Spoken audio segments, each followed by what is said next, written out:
Hey, what's happening, guys? It's Dean from Electronisounds. Stick around. I took part in a 4 producers flip the same sample challenge, and I'm going to show you what I've made. Electronisounds audio. You know you need to watch that YouTube channel. Hey, before we get started today, guys, I just want to give a big shout out to Matthew Stratton for including me in this producer flip. I also want to give a really big shout out to my buddy Dominic, Mr. Wiggly, who provided the actual sample that we all use to work with and build our tracks from. Thanks a lot, guys. What we're looking at here is my favorite audio editor. This is SoundForge on my main desktop PC. Let's take a listen to the sample that we got from Mr. Wiggly.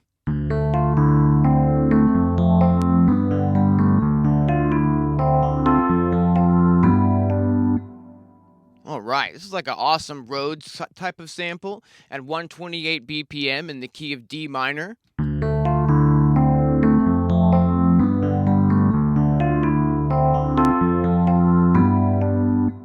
I knew right off the jump that I wanted to do a whole lot of pitching and stretching on this sample to try to get it to be a completely different sounding vibe than the original sample was. Okay, guys, now that you've heard the original sample that we all had to work with, let me go ahead and show you what I made with it inside of the AKAI.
Okay, let me show you what I've actually done here to put this track together, guys. So we started out with the Rhodes loop sample from Mr. Wiggly, and I knew a few things right off the jump. I knew that I wanted to try to make the track in a different tempo than the original sample was in. I knew that I wanted to try to make my track in a different like melodic key than the original sample was in. The original sample was in the key of D minor, and I did some stretching and tweaking and pitching and whatnot, and I ended up in the key of F major at a BPM of 172 for this one. And so the very first thing that I did is I wanted to use like the Rhodes sample to do some sound design as like the basis of my track. So I took the full original sample inside of the MPC and I used the MPC stretch function, and I stretched the sample out as absolutely far as the MPC would stretch it out. Just real quick, you guys, this is what the original sample sounds like if you stretch it to the maximum amount of stretch inside of the AKAI. It turns it into this really long sort of pad sound.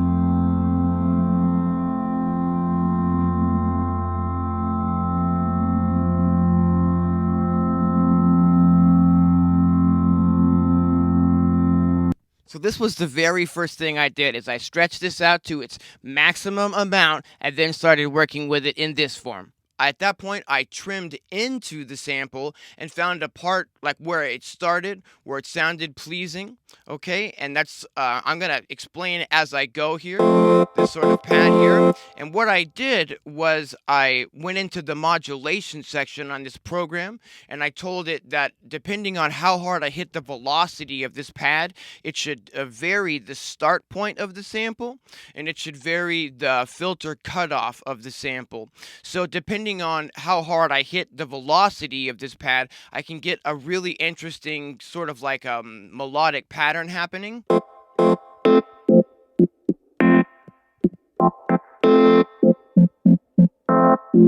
And there's some effects on here. I used quite a bit of like the distortions inside and the amp effects and whatnot inside of the Akai to help get these sounds. Um, So there's our Rhodes. Let me go in and actually rather solo this track for you guys. And this is how I started. It was the very first thing that I got together was just to build some sort of a melodic foundation in which to add a beat to. I went ahead and changed the camera angle. I hope you guys can see a little bit better at this point. So this is what I started with, guys. The very first thing that I created was just this Rhodes, chops melodic loop.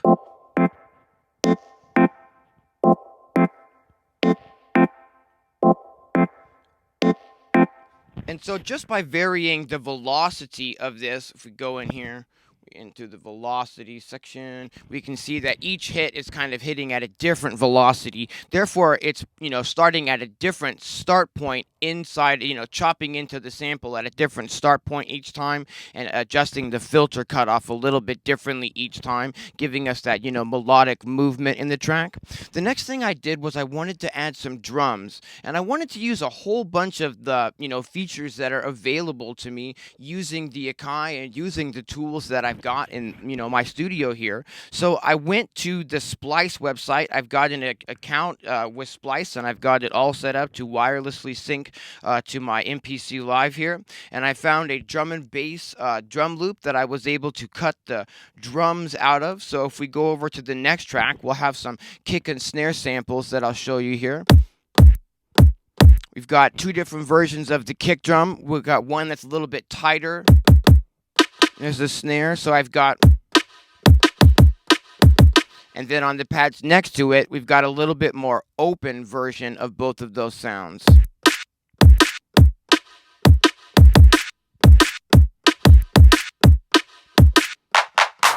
Some other sounds that I brought in, some claps.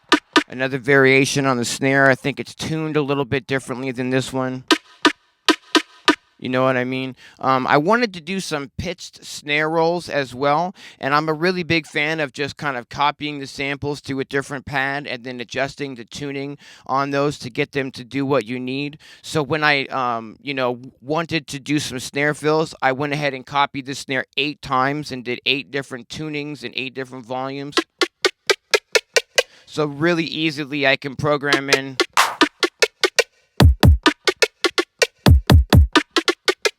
different, ghost snares and stuff throughout the track, so that really came in handy as well. Next, I wanted to add some hi-hats and rides and top loop elements to the beat and stuff. So what I did is I went ahead and went back to Splice and found a top loop that was at 172 BPM. It sounded really good with the Rhodes and the kick and the snare that I had going. I imported that in and I started chopping up the individual sounds there. There's a little bit of a tiny little bit of some ghost snares.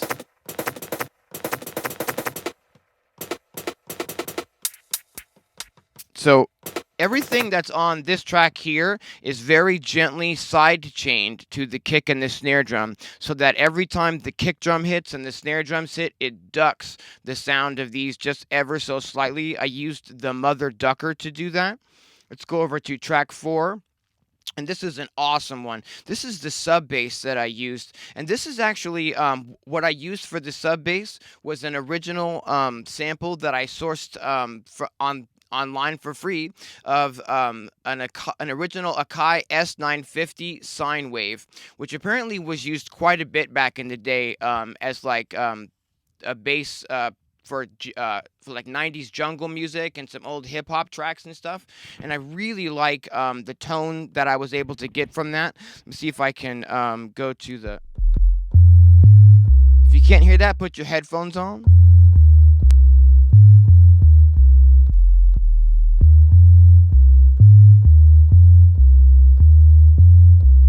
So really lovely deep bass that I was able to get. Again, that's a original AKAI S950 sine sample.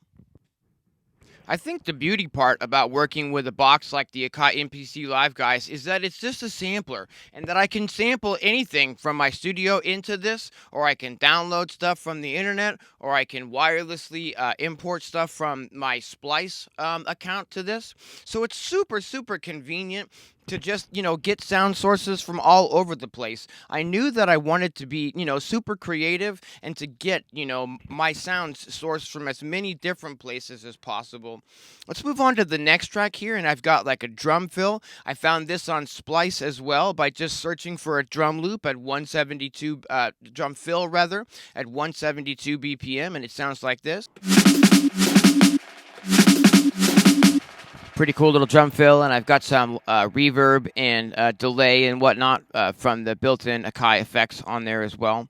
Let's move over to the next track, and this is the track that I put some melodic samples on. And what I did was, once I sculpted, the beat, and I had the beat going with the Rhodes and the bass line, is that I used my Virus Darkstar, and I just scrolled through some presets until I found like a melodic sound that seemed to sit well over the top of this. I came up with a little melodic groove, and I sort of like recorded that in a few different sections so that I could, play around with how I was arranging it.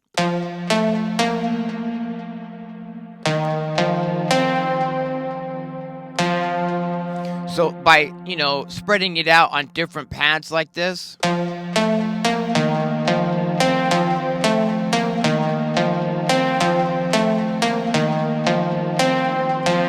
kind of a deal. I've got some other variations of the sounds here. This was made, this little like stab was made by, again, just taking a little section of Dominic's original Rhodes sample and chopping it out and then just tuning it up and down until it sort of fit with the key a little better. I've got some other little tiny chops that I did the exact same type of stuff with here. I've used quite a few of the internal effects on these. So if we like go to the pad mixer, for instance, we can see that, like, for instance, on this big stab over here, I've got like a big ping pong and a couple of EQs. On this one over here, I've got, a distortion, a phaser, an auto pan, and some EQ. Here's another chop that I was able to sort of, put some distortion, some grimy distortion, and a couple EQs on. A variation of the original melodic that I didn't actually end up using there. And if we go up to the next bank up,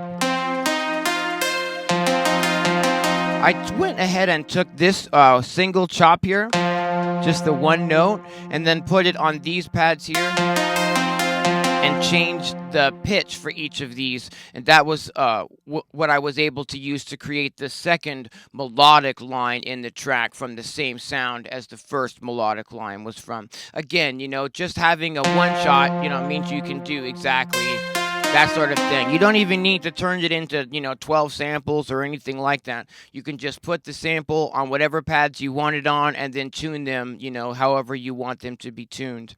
Let's go ahead and go back to the next track here and see what I've got. This is my effects track.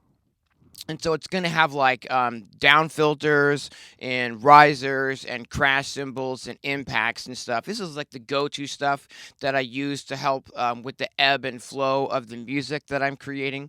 So this will be like a bass drop probably. If you can't hear that, put your headphones on.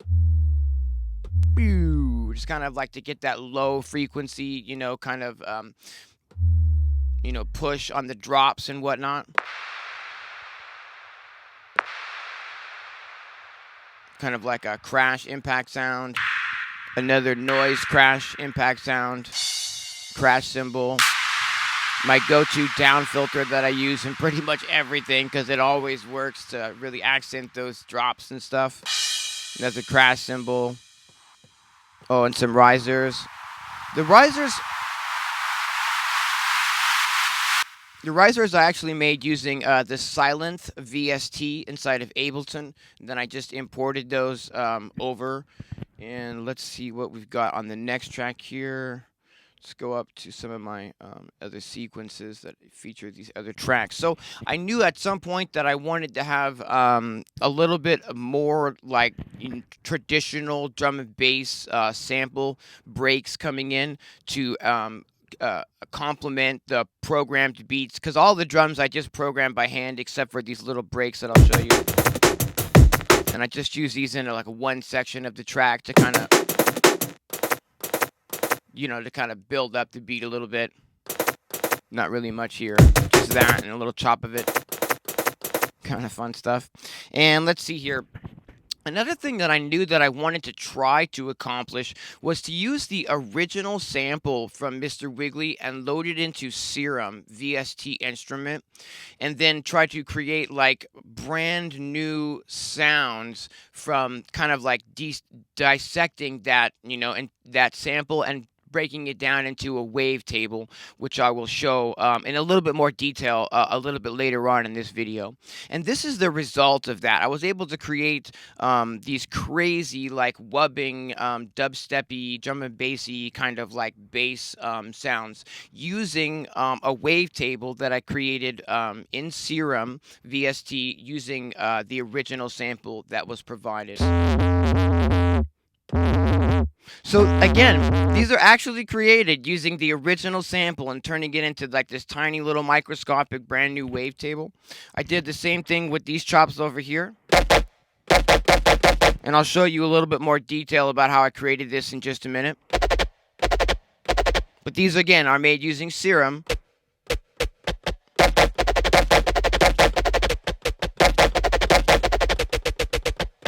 Kind of deal, and then I just chopped them up and spread them out across the pads here. And there you have it, guys. Those are the sounds that I used to create my track.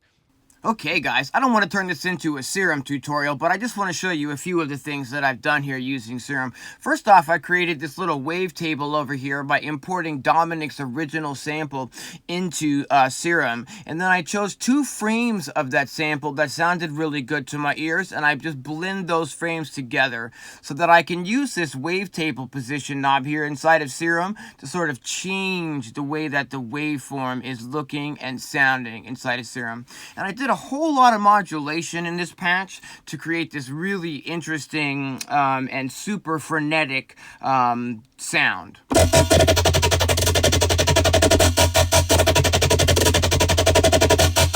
can see I've got the sound, programmed to move the wavetable about and to do a whole bunch of movement on this filter over here.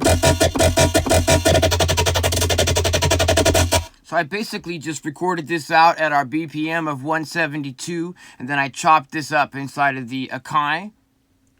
This here is the first patch that I actually created inside of Serum to use in this track. It's a pad sound with 7 unison voices of the wavetable that I've created. But in the end, this sound didn't actually make it into the mix. I did end up multi-sampling it into the AKAI though, and I provided this sound as a free download to anyone who might want an extra pad sound for their MPC Live or their AKAI Force. If you check down in the description, there'll be a download link to download this one. I'm just going to hold down a big long pad here so you can kind of hear how this sound evolves and what it sounds like.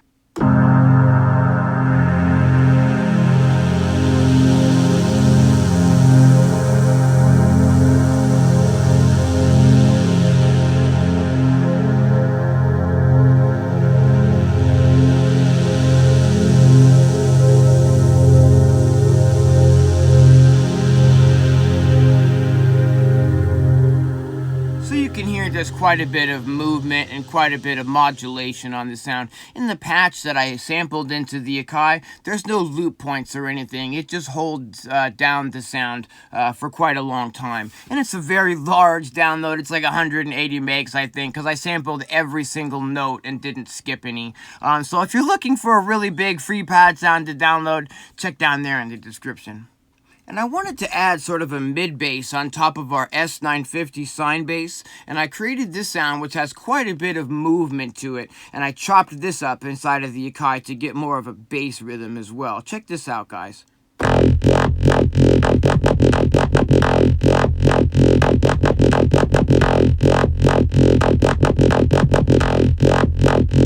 So I've got a modulation section programmed down here that's moving our filter around and doing some modulation there to help provide some movement to this sound. Okay, so we're not going to go super deep here, guys, but I just want to show you how I can grab like an original loop. This is the full 4-bar loop, right? And I can just drag this into Serum. I can choose constant frame size, pitch average, and I can give Serum a few seconds to, process this sample because it's quite a large sample. If we, let's see, pull the octave down, like 1 octave, and if we, bring the unison voices up to about 7, we go into the little edit screen here, we can now see the individual, little single cycle waveforms that this is chopped up the sample into. And if I'm using an external MIDI keyboard here, I can just kind of click on these and see what sort of a sound they'll create for us. And then I could choose maybe like a different one, right? And I could delete the frames that I don't want, and I could maybe just go down to 2 frames, and then I could tell Serum to morph between those 2 different sounding frames.